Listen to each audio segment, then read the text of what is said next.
araw mayroon tayong gagawin dito kahit medyo maulan at umiipit kapag ginagamit. So ang problema sa loob, so yung spacer dito nawala. So gagawa natin ng spacer na pwedeng magamit at mawala yung problema. Ayan, i-DIY lang natin mga bars, no? So ayan, magpuputo lang tayo ng panibagong spacer na sukat dito. At ito, nakipansin nyo, malaki siya, no? So ayan, yan yung gagawin natin. Yan yung magic na ipapakita natin dito sa video. Paano natin magagamit itong ganito kalaki na gagamitin natin dito sa spacer. Ayan. So ang gagawin natin na una, ito. Gamit tayo nito. So may sukat na ako niyan, sinukatan ko na, and then puputulin lang natin ito. Clamp lang natin ito. Naputol na natin. Kuha na tayo ng haba na kailangan natin, and then gagawin natin dito, bawasan natin, tapos ilalapat ulit natin. So yun yung magiging spacer para magkasya siya dito sa loob. At ayan, gagamit tayo ng pangbawas natin ng gagawin natin yung spacer. Papalitan lang natin ang bala. So ang bala niya kasing nakakabit ay pang steel. So babalahan natin ang pang aluminum. Oops, ingat lang sa pagkakabit, ha, bugsa kayo sa pan nito natin. Yun, tapos puputulan natin yan dyan.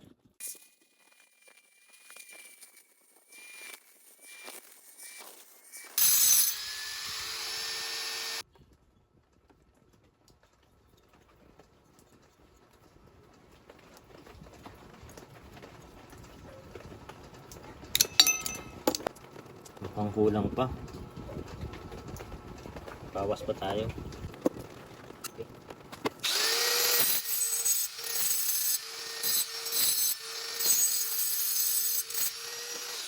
Ayan.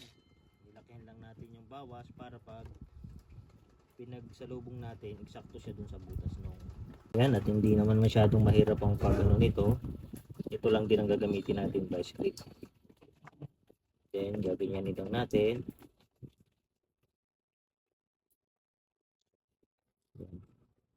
Ito yung magic niyan, no? Ganunin lang natin. Then i-press na natin ang vice grip. Ayan, makikita ninyo. Okay.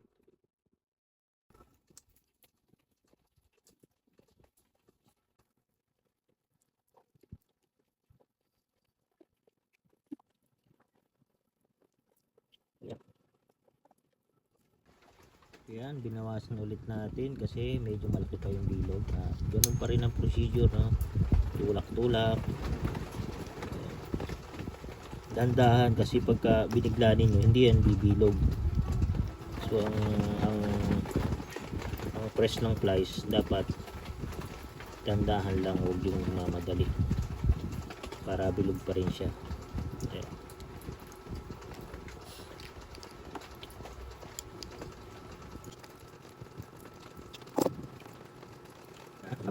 Kaya nga pala, no, habang gumagawa ako, maggagamit kayo ng ganito, kasi delikado yan, matatalsikan kayo sa mata.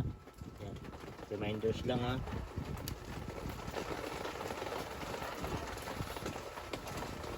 At ayan, nagawa na natin yung adapter. At inipit lang natin, pasok na natin para lumiit lang siya.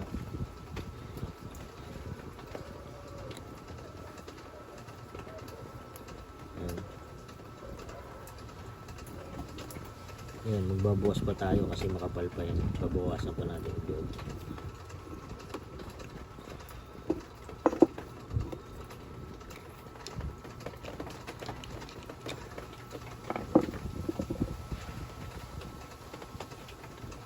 So ayan, puputulan pa natin to kasi yung haba niya mahaba masyado. So gagrinderin pa natin to para umiksi pa siya.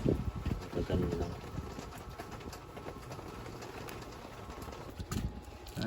So ayan, ito na po yung ginawa natin na hub na nilagyan natin ng spacer sa loob, kasi ang problema dati ay pag wala yung spacer na yon, at okay lang pag nandito ka, Pero pag kumambyo ka na dito sa taas, yung pressure niyan malakas na at matigas. So yung tendency ng cogs ninyo, tatabingi siya. So ayun, yun ang problema dito. Kapag nagkakambyo siya, naiipit. Tapos pag hinihigpitan nyo daw dito sa skewer papunta sa kabila, humihigpit ito. Meron kasing sa loob yung DIY natin, yun kasi yung problema, wala, hindi na ibalik. At ayan, at ngayon lagyan natin ng ganun din na spacer at yun, okay na siya. Ayan, so sana may nanood kayo sa video na to, no?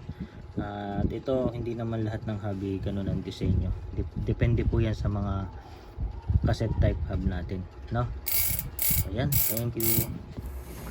Ayan, at hanggang dyan na lang muna ang video ko, mga ka-pards.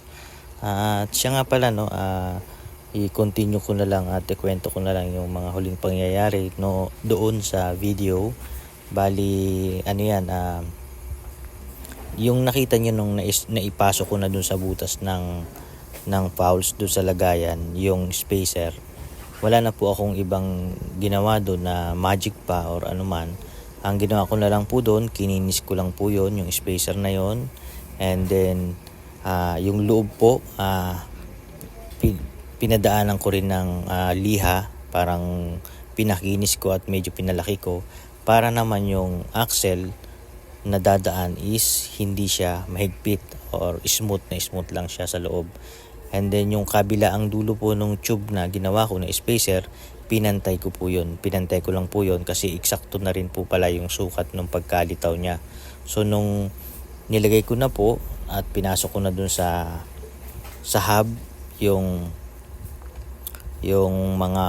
pulse at saka yung lagayan po ng cogs, ayun, at eksaktong-eksakto po siya at hindi na po siya sumayad dun sa cell bearing na nasa loob. Bali kasi ang nangyayari dyan, sumasayad yung cell bearing doon sa pulse, kaya mahigpit at hindi umiikot ng maayos at tumatabingi kasi wala ngang spacer sa loob. Nung nalagyan natin ng spacer, kasama na po yung hindi na sumayad sa cell bearing yung pulse kasi gawa nga doon nung nailagay na natin. So naging okay na po ang lahat at yun yung final po, yung iniikot ko siya, okay na, maingay na po siya.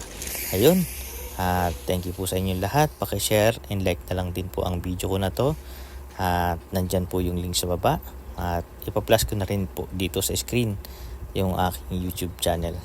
At yan, thank you and salamat sa Diyos.